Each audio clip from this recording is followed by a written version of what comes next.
வணக்கம் நண்பர்களே, சதாசிவ பிரம்மம் யூடியூப் சேனல் உங்களை அன்போடு வணங்கி வரவேற்கிறோம். எல்லாம் வல்ல திருச்செந்தூர் முருகப்பெருமானின் திருவருளாலும் குருவருளாலும் எல்லாம் நன்மையே நடக்கட்டும் என்று சொல்லி இன்று நமது சதாசிவ பிரம்மம் யூடியூப் சேனலில் ஒரு புதிய பார்வையாக, ஒரு புதிய சிந்தனையாக சித்தர் சிவவாக்கியர் 1000 என்ற நூலிலிருந்து சிவயோக ரகசியம் என்ற ஒரு அற்புதமான ஒரு பாடலை இப்பொழுது நாம் விளக்க உரை சொல்ல இருக்கின்றோம். அது மட்டுமல்லாமல் சித்தர் சிவவாக்கியருடைய பாடல் மிகப்பெரிய சிந்தனையைக்குரியது. சித்தர் சிவவாக்கியருடைய பாடல் மிகப்பெரிய புரட்சிக்குரிய பாடல்களாக அமைந்தது. ஆன்மீகத்தில் சித்தர் சிவவாக்கிய கூறிய கருத்துக்கள் அனைத்தும் மிகப்பெரிய ஞான ரசத்தை உருவாக்கக்கூடிய ஒரு அற்புதமான ஒரு மாமருந்து. சிவவாக்கியத்தை பற்றி நாம் சொல்லும் பொழுது மிகப்பெரிய விளக்கங்களை நாம் சொல்லிக்கொண்டே போகலாம். அப்படிப்பட்ட வரிசையில் சிவயோகம் என்ற ஒரு தலைப்பு, சிவயோகத்தை அடையக்கூடிய முறையை இந்த பாடலில் சொல்லியுள்ளார். அப்போ இந்த பாடலில் இருக்கக்கூடிய விளக்கம் என்ன அப்படிங்கிறத பற்றி நம்ம கொஞ்சம் டீட்டெயிலாக பார்க்க போகிறோம். ரெண்டாவது, இன்னைக்கு இருக்கக்கூடிய காலகட்டத்தில் நம்ம ஆன்மீகம் அப்படிங்கிறது எல்லாருமே ஆன்மீகத்தினுடைய பயணத்தில் போயிட்டு இருக்கிறோம். அந்த ஆன்மீக பயணம் எல்லாருக்குமே கை கொடுக்குதா, அந்த ஆன்மீகத்தினுடைய பயணம் எல்லோருக்குமே அது வெற்றியை கொடுக்குதா அப்படின்னு சொல்லும்போது அது கடவுளுக்கு மட்டுமே தெரியும், யாருக்கும் தெரியாது. அதனுடைய வரிசையில் இன்று நாம் சிவவாக்கியத்தில் முதல் பாடலாக சிவயோக ரகசியம், உருத்தரித்த நாடியை ஒடுங்குகின்ற வாயுவை கருத்தினால் இருத்தியே கபாலம் ஏற்ற வள்ளிகள் விருத்தரும் பாலரவர் மேனியும் சிவந்திடும் அருள் தரித்த நாதற்பாதம் அம்மைப்பாதம் உண்மையே. 1000 பாடலில் சிவயோக ரகசியம் என்று சொல்லக்கூடிய முதல் பாடலாக இந்த பாடலை சிவவாக்கியர் அப்படியே தெல்ல தெளிவா சொல்லிட்டார். 1000 பாடல்ல இருக்கக்கூடிய அந்த அதிசயத்தை ஒரே பாடல்ல சிவயோக ரகசியம் அப்படின்னு டீட்டெயிலா கொடுத்துட்டார். நம்மளுடைய வாழ்க்கை முழுவதும், இந்த ஜென்மம் முழுவதும் இந்த ஒரு பாடலுக்கு நம்மளால என்ன பண்ண முடியாது, வாழ்க்கையை அனுபவித்து சிவயோகத்தை அனுபவித்து வாழ முடியாது. ஏன் அப்படின்னா, உருத்தரித்த நாடியை ஒடுங்குகின்ற வாயுவை, இந்த பாடல்ல என்ன விஷயத்தை சொல்றாரு அப்படின்னா குண்டலினி யோகத்தினுடைய ரகசியத்தை சொல்றாரு. அதாவது பிரம்மதமும் பிரம்ம வித்தைன்னு சொல்லக்கூடிய குண்டலினி மகாயோகத்தினுடைய ரகசியத்தை ரொம்ப தெளிவாகவும் ஷார்ட்டாகவும் சொல்றார். வேதாத்ரி மகரிஷி தன்னுடைய காயகல்ப பயிற்சி புத்தகத்தில் இந்த பாடல் இடம்பெற்றிருக்கும். ரெண்டாவது, இந்த பாடல் பார்த்தீங்கன்னா இன்னைக்கு லேட்டஸ்ட் ட்ரெண்டிங்காக நிறைய ஷார்ட்ஸில் யூடியூப்ல இந்த பாடலை பற்றி நிறைய விளக்கிக்கிட்டே இருக்கிறாங்க. அப்போ இந்த பாடலில் இருக்கக்கூடிய வரிகளுக்கு, பாடலில் இருக்கக்கூடிய அனுபவம் நமக்கு கிடைச்சிருக்குதா அப்படின்னு பார்த்தா அது யாருக்கு கிடைச்சிச்சு அப்படின்னு பார்த்தீங்கன்னா அருணகிரிநாத சுவாமிகளுக்கு மட்டுமே அது கிடைச்சிருக்குது. ஏன்னா அவர் வயோதிக காலகட்டத்தில் தன்னுடைய உயிரை விட்டுறணும் அப்படின்னு சொல்லி திருவண்ணாமலை திருத்தலத்தில் போய் ராஜகோபுரத்திலிருந்து கீழே விழும்போது முருகப்பெருமான் தன்னுடைய கைகளில் ஏந்தி, இனிமேல் அருணகிரி உனக்கு நான் ஒரு உபதேசம் செய்கிறேன், இனிமேல் திருப்புகழ் பாடு அப்படின்னு சொல்லி தியானத்தில் தீட்சையை கொடுத்தார். அப்போ அவருக்கு வயோதிகமாக இருந்த உடம்பு மீண்டும் இளமையாக மாறுது. அதுதான் இந்த பாடல் சொல்லியிருக்கிறார். விருத்தரும் பாகராவார் மேனியும் சிவந்திடும். ஒருத்தருக்கு வயதாயிருச்சு அப்படின்னு சொன்னா இந்த சிவயோக ரகசியத்தை நாம் உள்ளே துவங்கும் பொழுது அந்த முதுமை மீண்டும் இளமையாக மாறும். இந்த உடம்பு ஒன் வே ட்ராக், அப்படியே ஒரே வழியில தான் போயிட்டு இருக்கு. குழந்தை பருவம், இளமை பருவம், முதுமை பருவம், இந்த 3 பருவம் தான். அந்த முதுமையிலிருந்து இளமை வரவே முடியாது, யாரா இருந்தாலும் முடியாது. இந்த ஜென்மத்தில் யாருக்கும் அந்த அமைப்பு கிடையாது. ஆனா சித்தர்களுக்கு மட்டுமே அந்த அமைப்பு இருக்குது. முதுமை வராத, முதுமை தீண்டாத முழு நெறி. அப்போ அந்த முதுமை தீண்டாத அந்த நெறியை பத்தி தான் இந்த இடத்துல சொல்றாங்க. அப்போ இதுல சொல்லும் போது என்ன விஷயம் நடக்குது அப்படின்னா, முதல் விஷயம் உருத்தரித்த நாடியை ஒடுங்குகின்ற வாயுவை. அப்போ ஒருத்தருடைய உடம்புக்குள்ளார என்ன விஷயம் இயங்கிக்கிட்டு இருக்குது அப்படின்னு பார்த்தா காற்று தான் இயங்கிக்கிட்டு இருக்குது.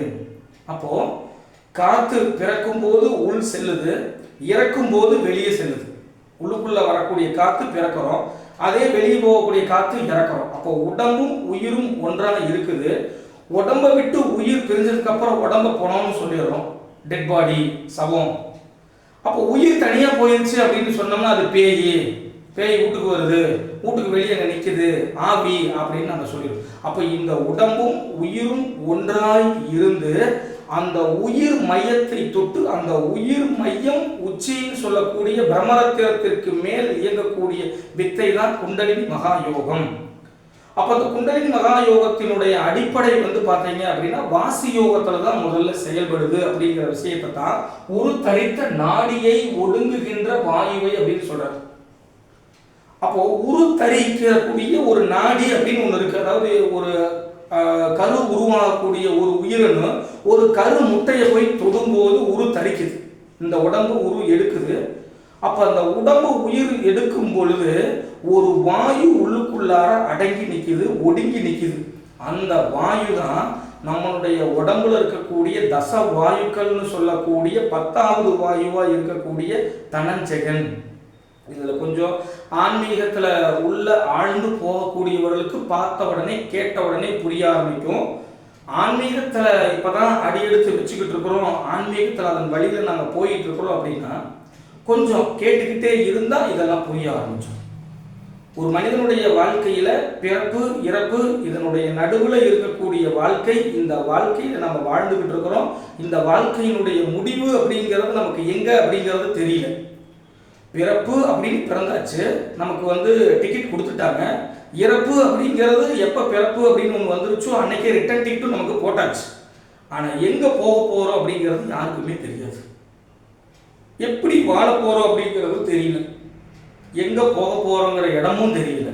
அப்போ ஆனால் ஒரு வாழ்க்கை வாழ்ந்துகிட்டு இருக்கிறோம். அப்போது சித்தர்கள் வந்து பார்த்தீங்கன்னா தெளிவாக சொல்கிறாங்க, பிறப்பு இறப்பு இந்த ரெண்டுக்கு நடுவில் வாழக்கூடிய வாழ்க்கையில் இறப்பு நம்மளே தீண்டக்கூடாது. இறப்பு நம்மை தீண்டிடுச்சுன்னா மீண்டும் ஒரு பிறப்பை எடுத்து மறுபடியும் இந்த பூமியில் வாழ்ந்தே ஆக வேணும். இதுதான் கர்மா, இதுதான் விதி. அதனால தான் மாணிக்க வாசக பெருமான் சொல்கிறாரு, பிறப்பு அறுக்கும் பிஞகந்தன் பெய்கடல்கள் வெல்க. இதே திருவள்ளுவர் சொல்கிறாரு, பிறவி பெருங்கடல் நீந்துவார் நீந்தார் இறைவனடி சேராதவர். அப்போ எல்லாருமே வந்து பார்த்தீங்கன்னா அந்த இறப்பு அப்படிங்கிற ஒரு விஷயத்தை ரொம்ப தெளிவாக சொல்லியிருக்காங்க. அப்போ இந்த பாடல்கள் என்ன சொல்கிறார் அப்படின்னா, கருத்தினால் இருத்தியே கபாலம் ஏற்ற வல்லீரல். அப்போ குண்டலினி மகாயோகத்தினுடைய சக்தியை மூலாதாரத்தில் இருந்து கபாலம் சொல்லக்கூடிய பிரம்மரத்திரத்திற்கு மேலே ஏற்றுறோம், சகசரகாரம்.